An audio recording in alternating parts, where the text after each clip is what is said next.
Well, good morning, everyone. Good afternoon, good evening, wherever you may be listening from. I'm not sure, but it's Colli from Colli Talks Transformative Conversations. And as I always say, we're going to go deep. We're going to go into a well and a wealth of information from this amazing person that I have today that is now going to be part of your life. And so today I'm speaking with this man whose life stretches across continents, genres, and callings.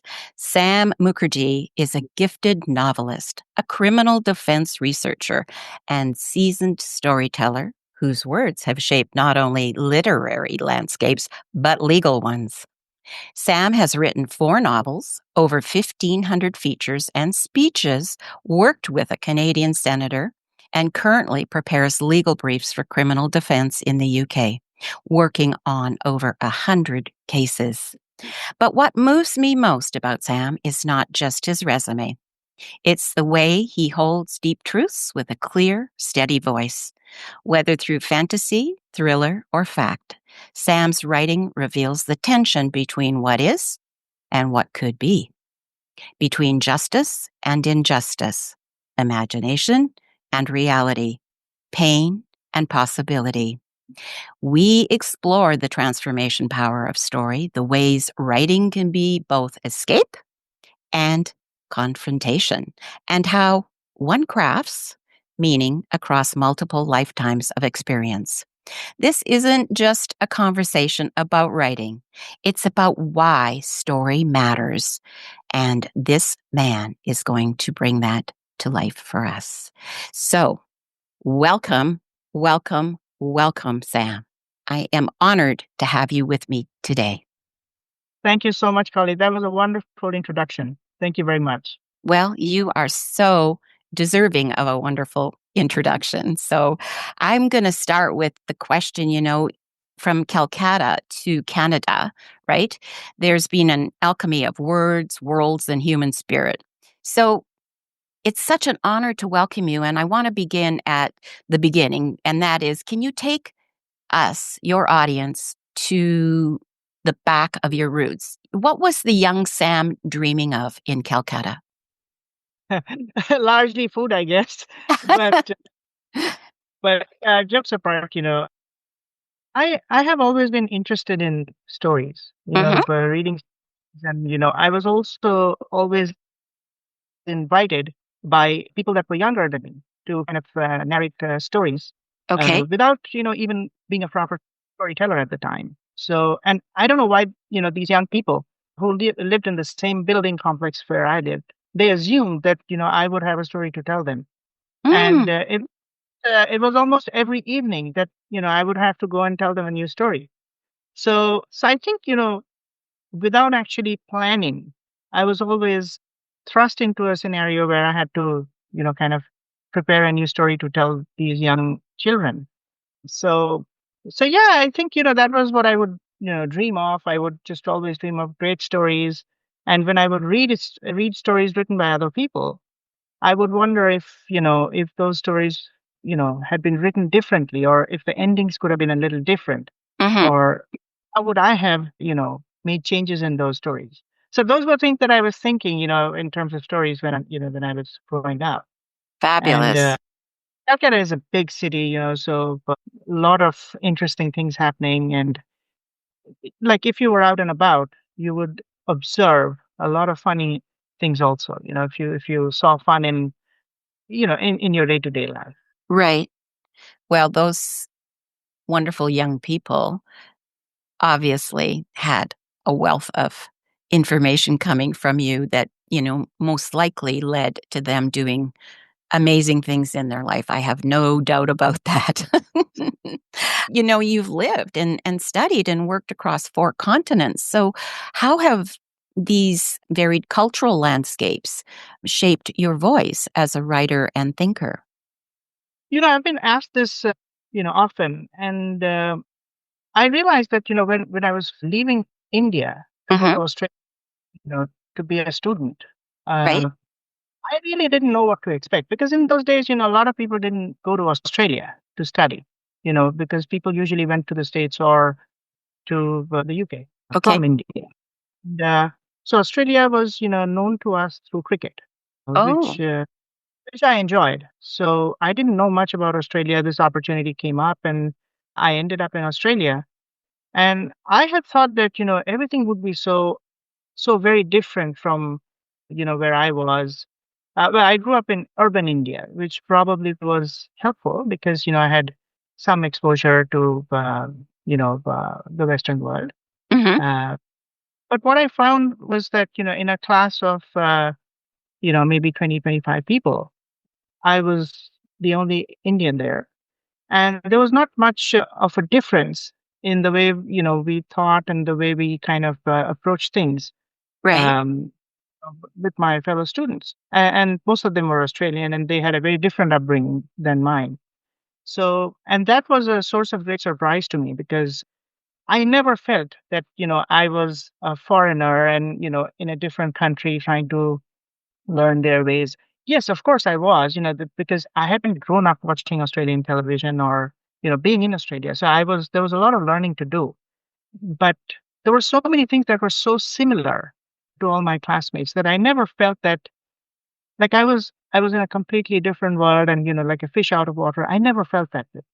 And Hmm. uh, and I think that largely has to do with a lot of reading and Mhm. reading stories from parts of the world where you know you you expose yourself to so many different experiences that when you are faced with one that is not usually your own, you're not that surprised. So, Right. and it also happens to me when I travel and I see a place which I've read about, and it seems that, oh, it's not that alien. I knew Mhm. so much that, it doesn't feel that, oh, wow, I've never heard of this or I've never seen anything like this before. So I think it also takes a little bit of the wonder out of the experience Okay. if that happens. But I would have it no other way. I would Right. rather be than it. Well, you and I met at the Vancouver Film School, which was like so awesome. And you were there on a full-time writing scholarship. So w- what did that mean to you? And how did, it shape your storytelling lens?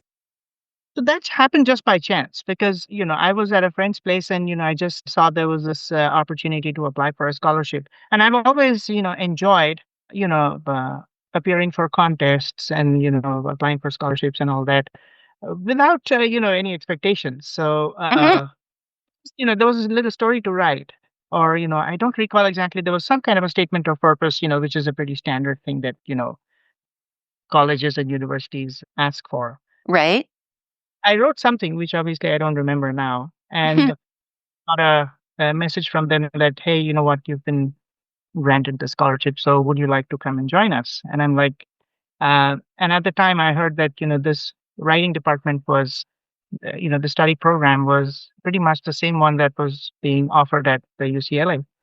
It was just cheaper, but getting a scholarship like that obviously validates Oh, your, yes.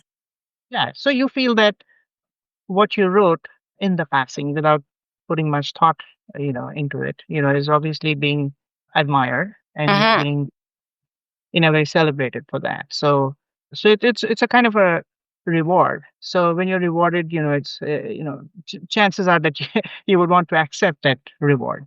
So that Absolutely.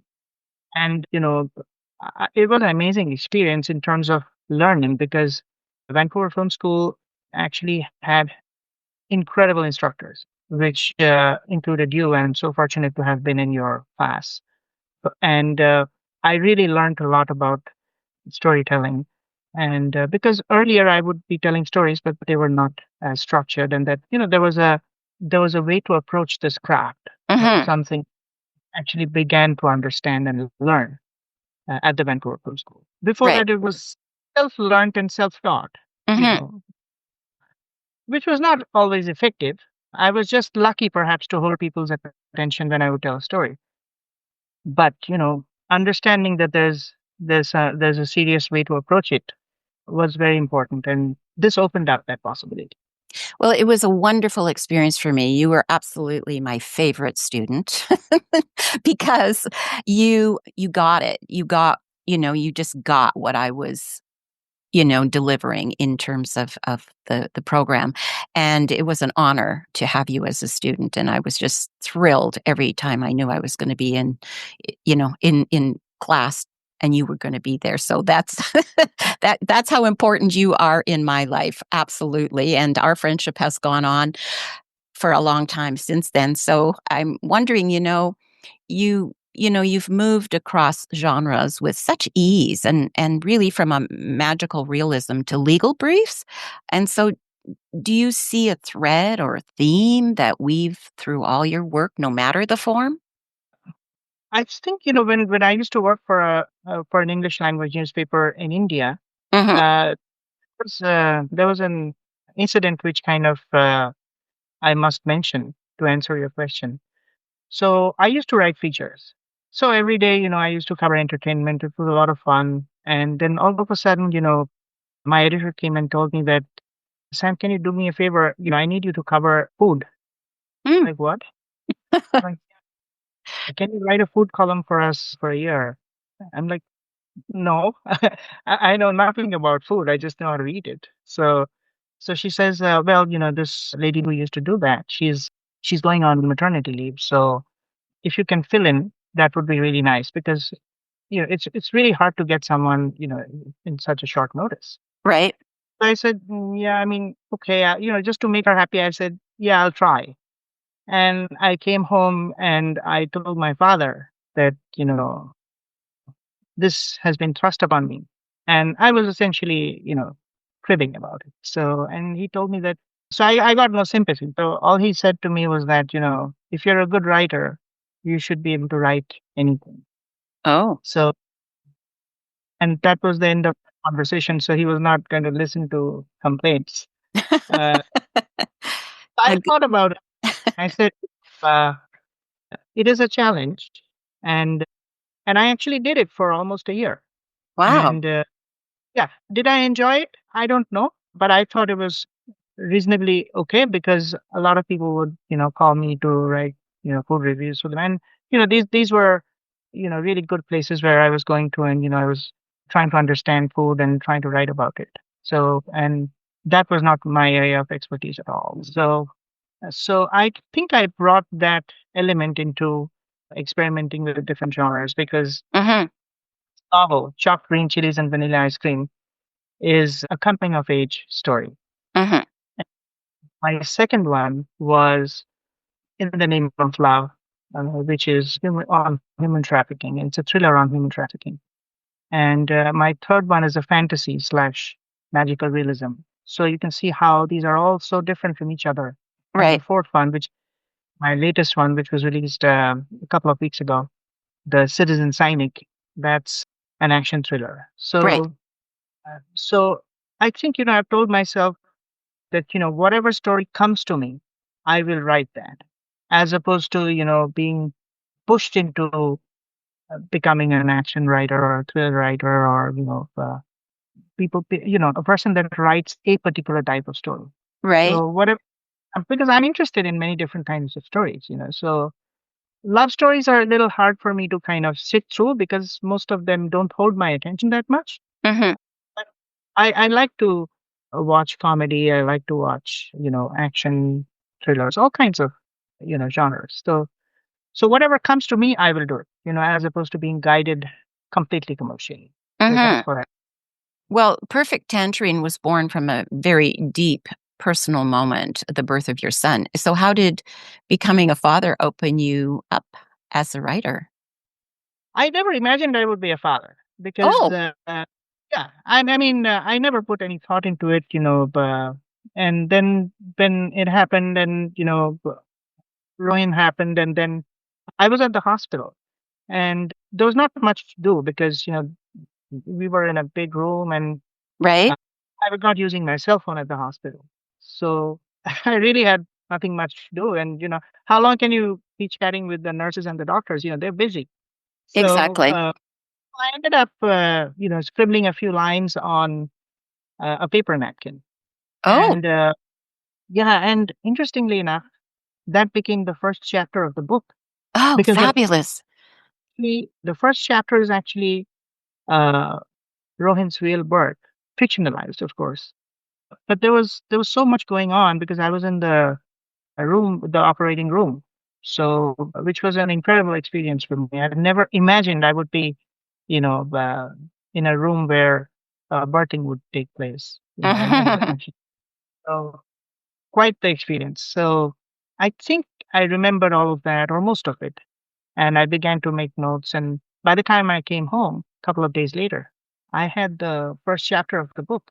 Oh, I wow. realized Right. I had I had a first chapter of a book, and I'm like, if I have the first chapter, I mean, the rest of the book has to be written. I just can't leave it like that, right? So that is how that book happened. Because otherwise, I'm not the kind who would, sit down to write a fantasy or a magical realism. That's just not me at all. Right. So I think Interesting. it, yeah, very, very much so, because I discovered a completely different side of myself Mhm. that uh, probably the experience of Right.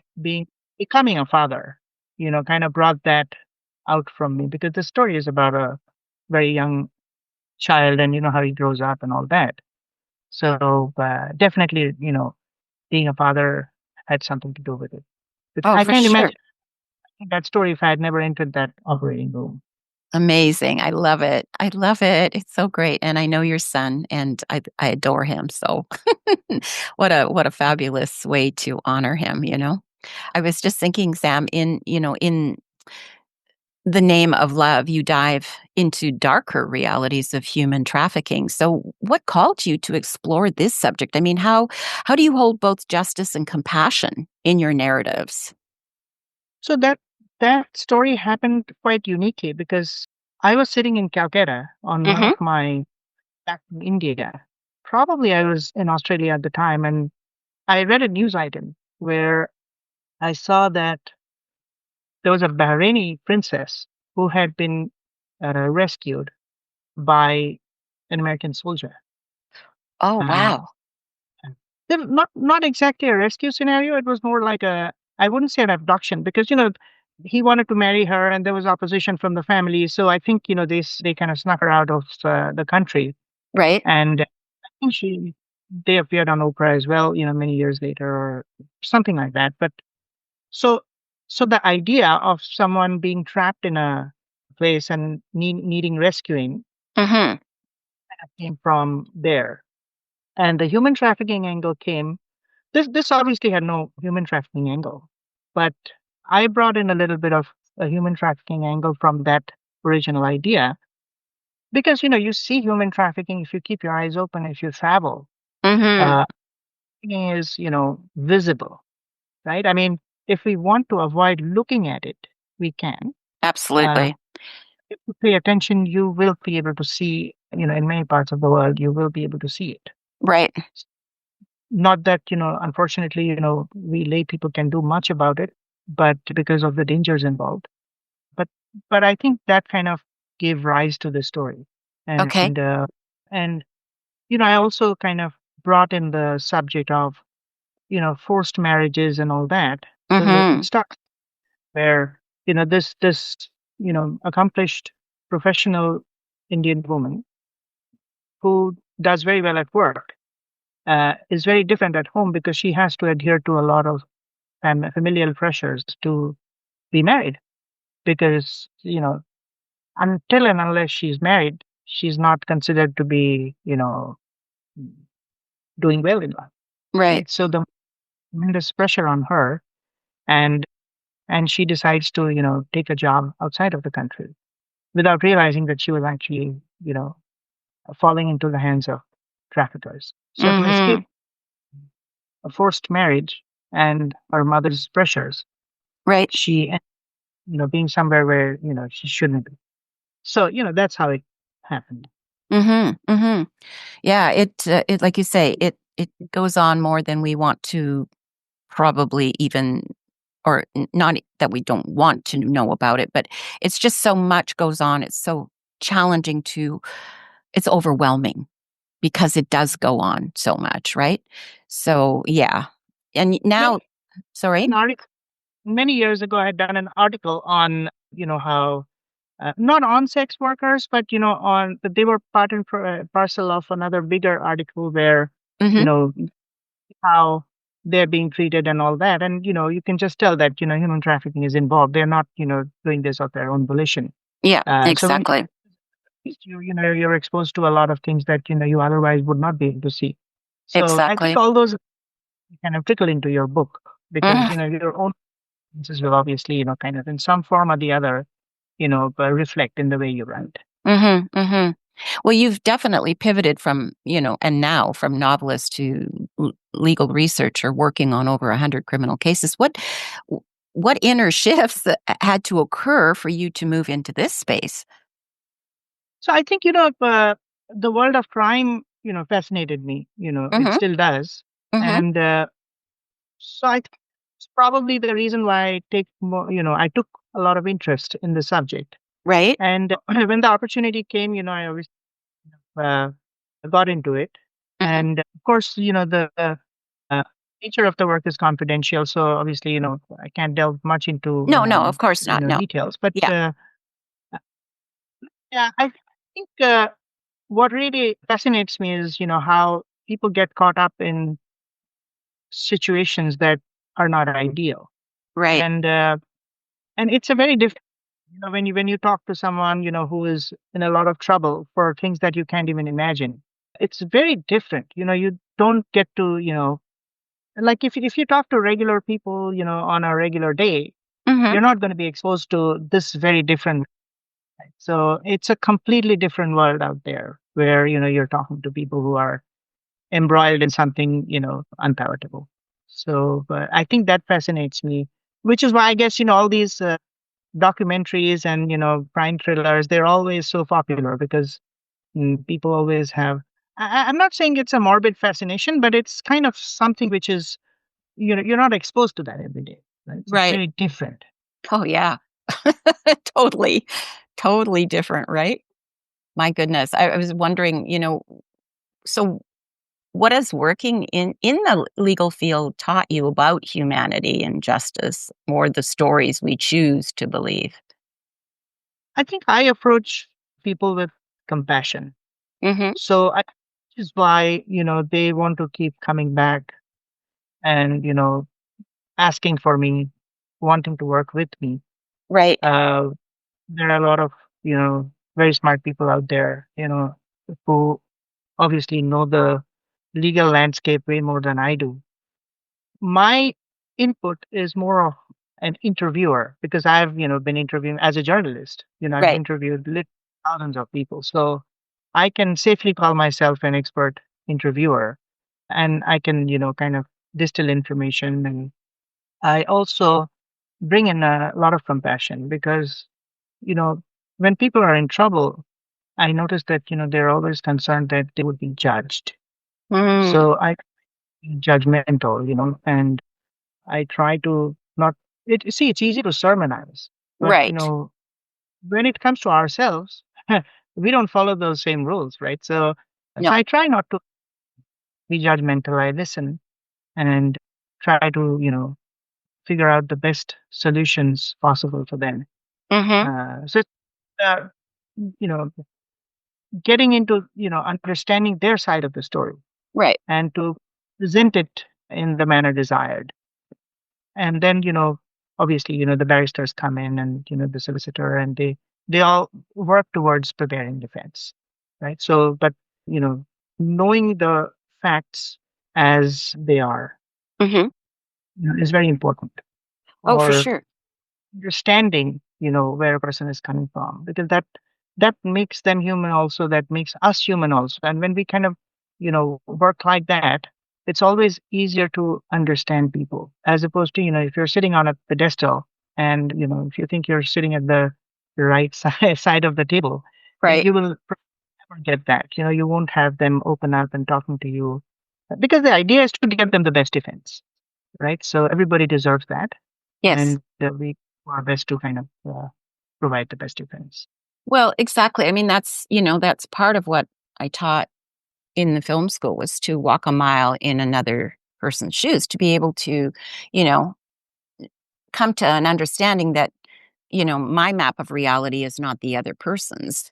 And also too, to have compassion through walking a mile in someone else's shoes. And today, I don't know about you, but I just find that people are in such a hurry that it really takes, a real, like you have, deep compassion to come to a place of stillness where you can do that, where you can actually, you know, take that second position with another person. So, yeah. I think, being a parent also kind of facilitates that to a degree. Mhm. Uh, Yes. because, Yes. I mean, there's so many things that, we have to kind of anesthetize ourselves against, to kind of just survive, right? Right. So, give an example. I lived in India for the first part of my life, and you know, there's a lot of wealth in India, and there's a lot of poverty in India as well, right? So Mhm. if I saw child begging on the streets when I lived there, it would impact me, but I would, I couldn't do much about it. So I would Right. just have to move, just keep going because if you stood and if you kept feeling sorry and sad about every person that is in any difficult situation, you would probably not survive. No, So as I said, we kind of anesthetize ourselves against these things, right? exactly. And so I realized that when I had Rohin, and he was very young, and then I had gone back to India, and when I saw children begging on the streets or struggling on the streets, Right. I internalized that same experience very different because I could kind of I think being a parent opens you up to a lot more. I mean, it may or may not, but in my case, it did make me, I think, not more soft, but more, I think, compassionate. Right. Uh, Well, Not just compassionate towards, even towards myself. I also absolutely. began to understand that, I can't be too hard on myself. I just have to be a little relaxed. So, but I think that understanding came a lot later. Initially, it was, being compassionate towards others. Mhm. Inadvertently, I also learned how to be more forgiving and compassionate towards myself. Oh, wonderful. And speaking of that, I mean, that's a form of transformation. I was gonna ask you, what does transformation mean to you at this stage in your life and career?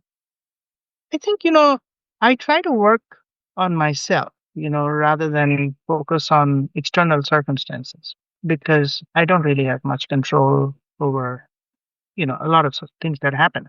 Mhm.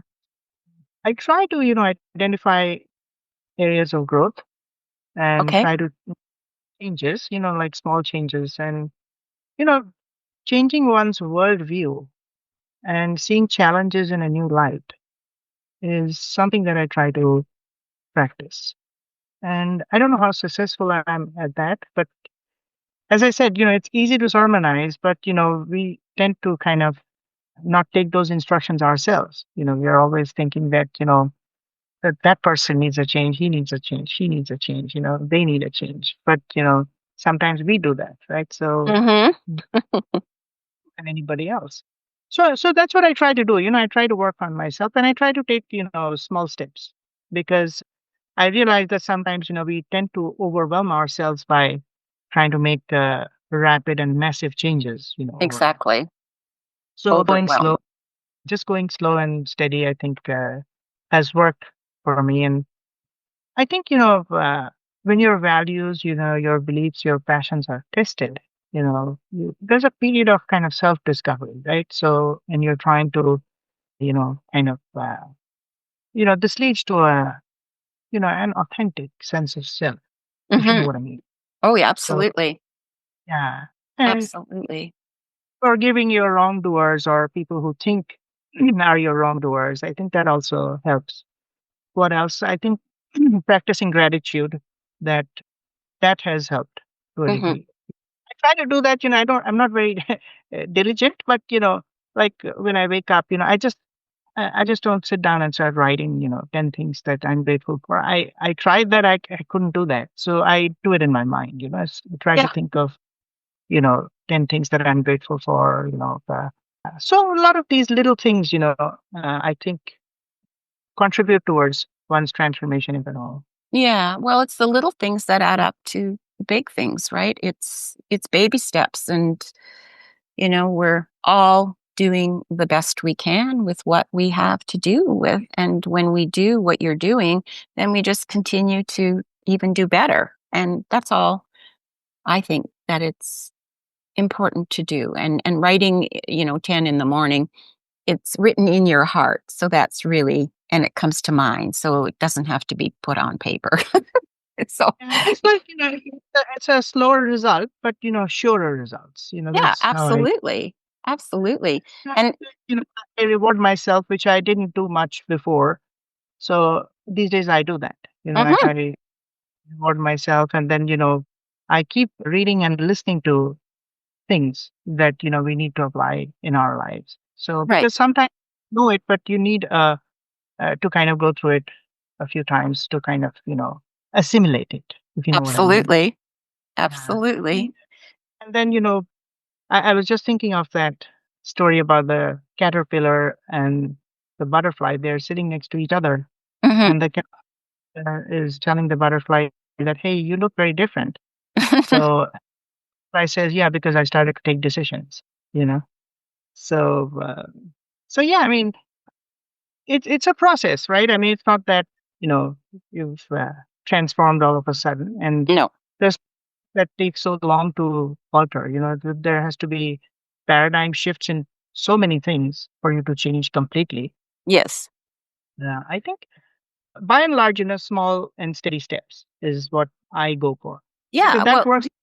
Yeah, that it's really what works. works for you, right? And so looking back on, the many versions of yourself, I mean, the historian, the student, the novelist, the legal writer, what through line of truth or passion connects them all?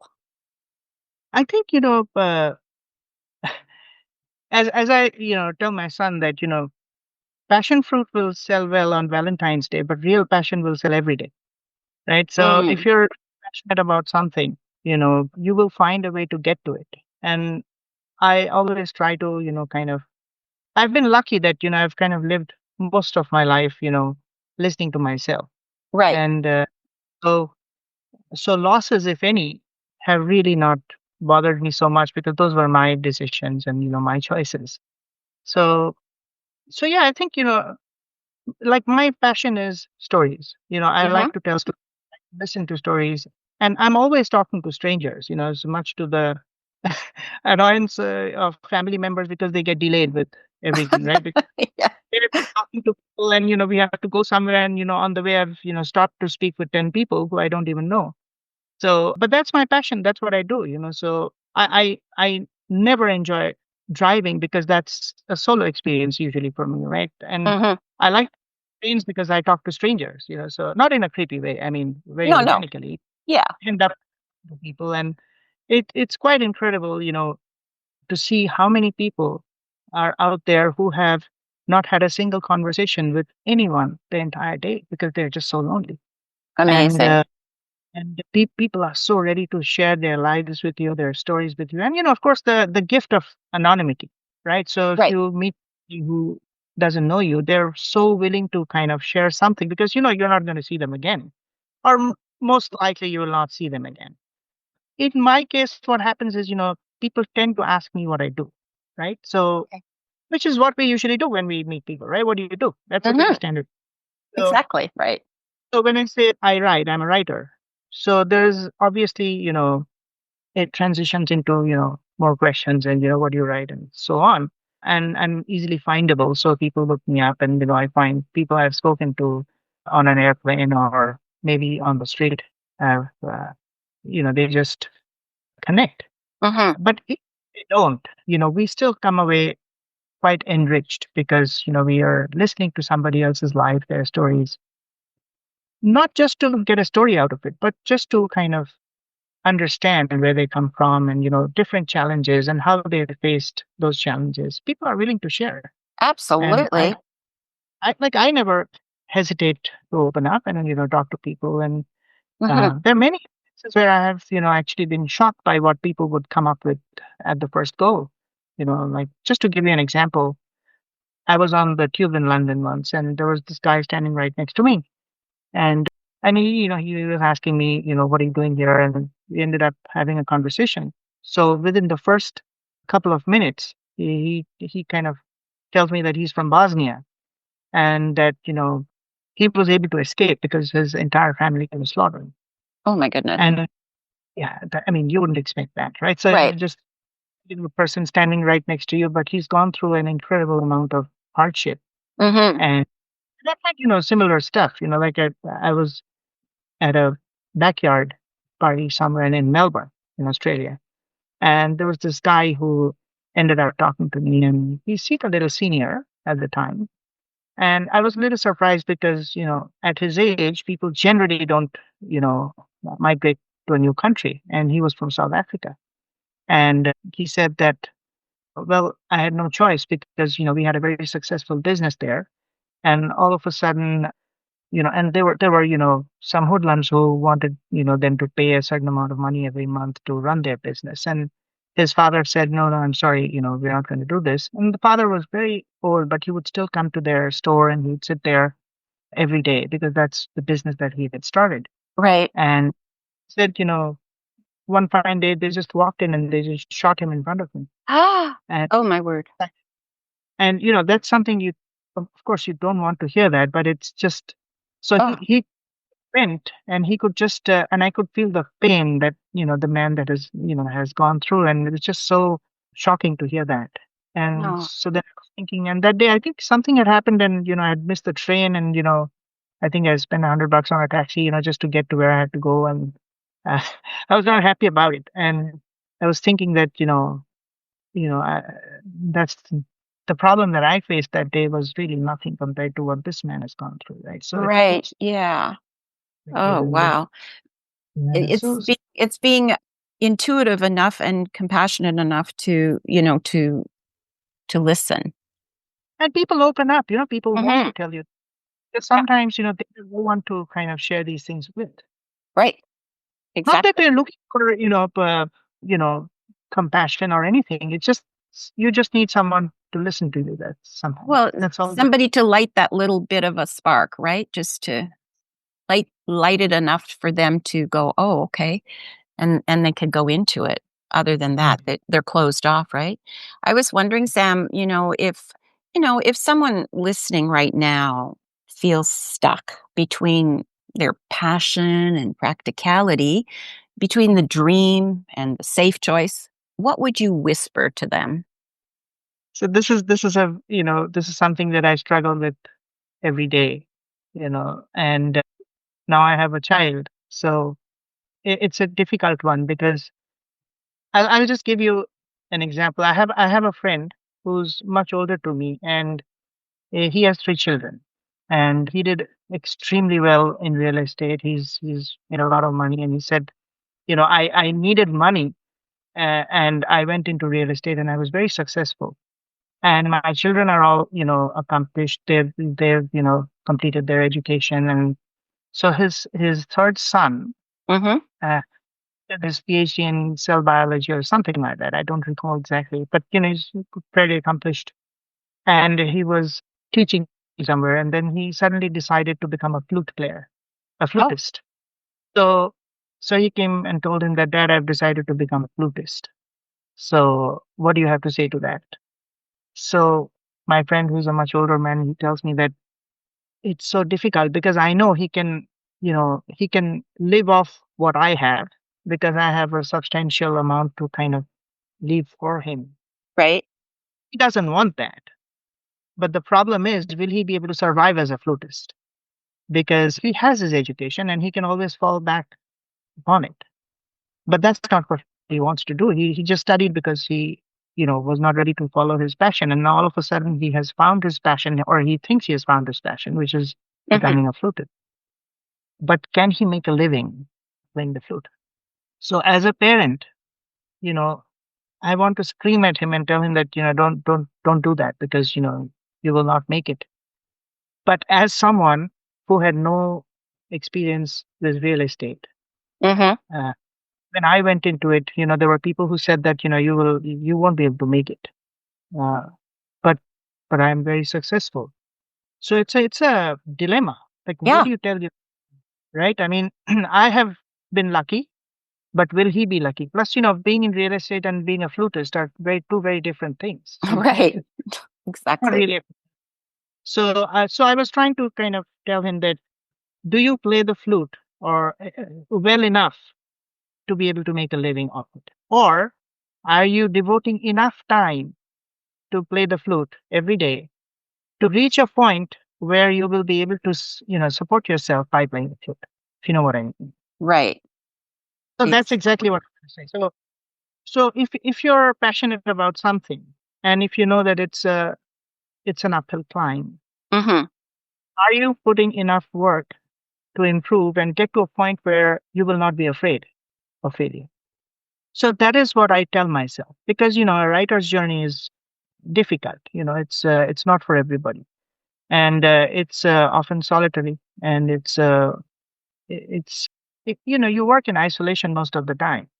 Right. Even though you're working in a group, when you go back and put in your own words on that blank paper, you're still on your own.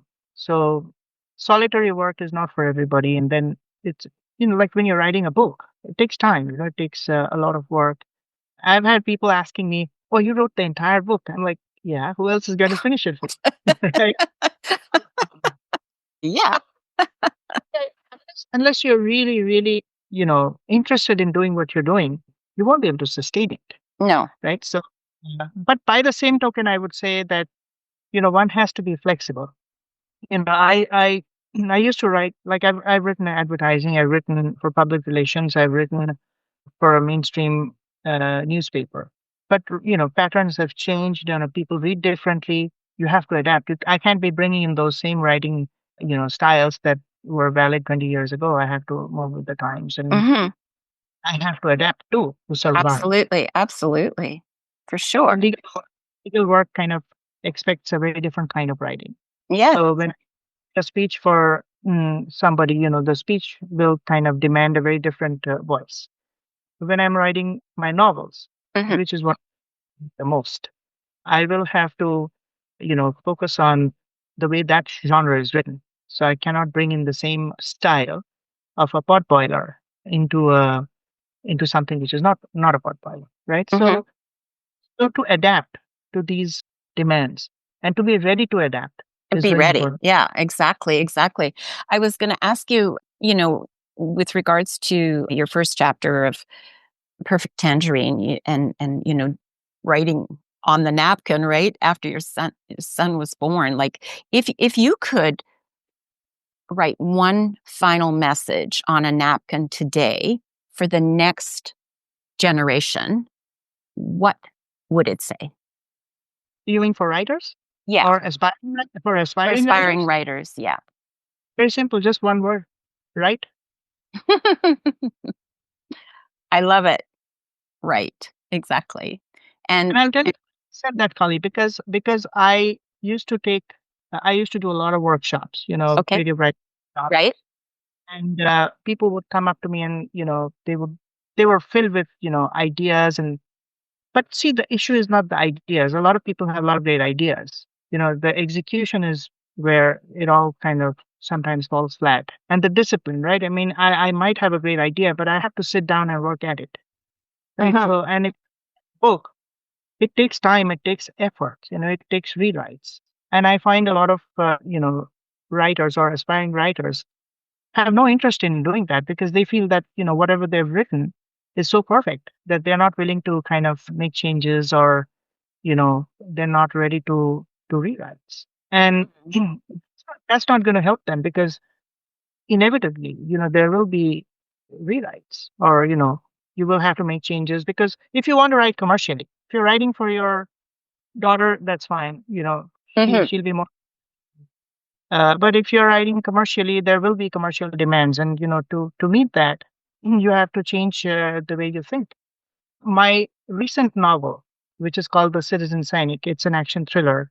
It initially started off as an action adventure for middle graders. Right. Oh, And wow. yes, and I heard it from a bunch of agents and publishers, and there was one complaint: there's not enough violence, What? not enough violence. And I'm like, this book is for middle graders, right? I mean, are they not exposed to a lot of violence already Oh my on television, gosh. on the internet? So I'm not able to write, a lot of gory violence for middle graders. That's not me. I can't do that. Right. So Right. maybe there will Wow. who will be, doing that job successfully. So, but I love the story. I was kind of attached to the story. I didn't want to, kind of get rid of the story. So I made alterations, and that story has now become an action thriller for new adults. So my Oh, point, I adapted, right? So right. if you know, you have to bear the commercials in mind, right? You cannot Mhm. say that, oh, this is my story and I'm not going to change it, right? So it took time, but I kind of made it a little different. So now it caters to a completely different audience. Right. And Er, is there Yeah. violence, but it's organic to the story. It's not random.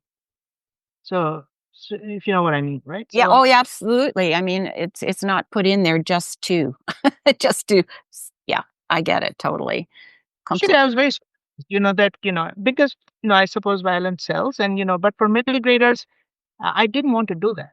No, Right. well, it's your values, it's your I value system. decided to, kind of stick to what I do best, Mhm. but was open to making the changes in the way I wanted to. Not, yes, it is commercially driven now, Mhm. not in the manner that I didn't want to. Because if I were doing something which my heart was not in, it would not, bear the same result. No. Absolutely not. No, it's called integrity, and you are a man of integrity. So I was going to ask you, Sam, because we're getting close here to our final question now, and that is, what's lighting you up creatively right now? I mean, any future projects we can keep an eye out for and an ear? I have actually started working on my fifth novel. Oh, wow, how exciting! And see, my novels are usually inspired by either people or events. Right. So, and just the other day, I was actually speaking at a conference at the Metro Convention Center in Toronto, Hmm. and asked me that what inspires you. And if we have a minute, I'm going to share a little. Yes, please. Yeah. So years ago, when I was in Melbourne, a student, I Hmm. used to take the train, and there was this elderly woman who would also travel by the same train, and she would sit very close to me, so we would invariably, be in the same compartment. Right. And obviously knew that I was getting off at the at the school because a whole bunch of kids would kind of get off there, but she would go further. So in this one fine day, I just sat right next to her, and she told me that, yeah, I know you studied here. What do you study? So I told her that I was in mass communication, and I asked her, I see you every day. Where do you go? Because clearly she was not going to work. And I could just tell that she was a retiree, and she was in no hurry. Hmm. Oh, I go to see my husband every day. He's been on life support for 7 years. Oh my And word. so, I mean, that's not something which I wanted. I mean, wasn't even right. So I'm like, okay. And so and she tells me that. So I go there and I tell him a story every day. I make up a new story and I tell him a new story every day to Wow. keep him engaged. And I don't even know if he can, really understand, really comprehend anything. And so that story of that woman, I forgot her name actually. So that's a shame, but I've forgotten her name. It's been many years now. But, that got me thinking that here was this person who was not a seasoned storyteller. Right. She was thrust into a scenario where she had no choice but to kind of, make up a new story every day. And I was thinking of the Arabian Nights. If you remember, Hmm. the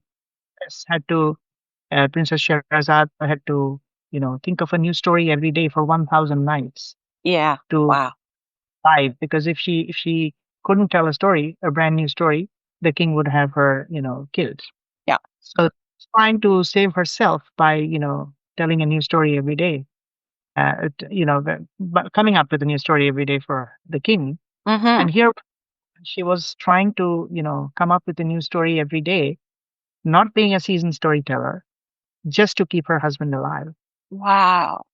So, so that was a tremendous source of inspiration. So every time I get stuck, when I'm trying to write something and I'm like, the idea is not flowing, she always comes to my mind, and I always think of her. And I always tell myself that if she can do it, if she could do it, even I could do it.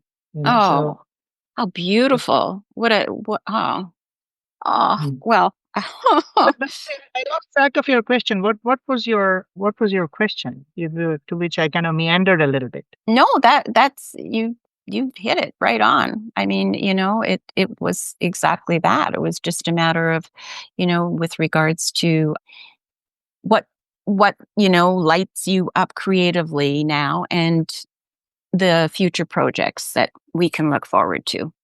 Yeah, so there's another novel coming up. It's a crime thriller, Hmm. and it is not inspired by any of the cases that I'm working on. So I'll be very clear about that. Yeah, but it's just something that came to my mind because, real life experiences of people. I Right. mean, when they start talking about, their woes, things stem from there, things come up from there. Hmm. And so it just, brought me to this new idea, and I've started working on it. So, Wonderful. Well, hopefully, I'll be able to wrap it up soon. you will. You will. Oh, Sam, thank you so much for joining me today. And I'm so excited to share you with our audience. And Thank you. this will be published on Sunday morning. And I will be sending it out with promo. And, if people want to reach out to you, is that okay? Yeah, yeah, of course, of course, Awesome. of course. Awesome. Hey, That I'm talking to strangers every day, at the bus stop, at the grocery store. right.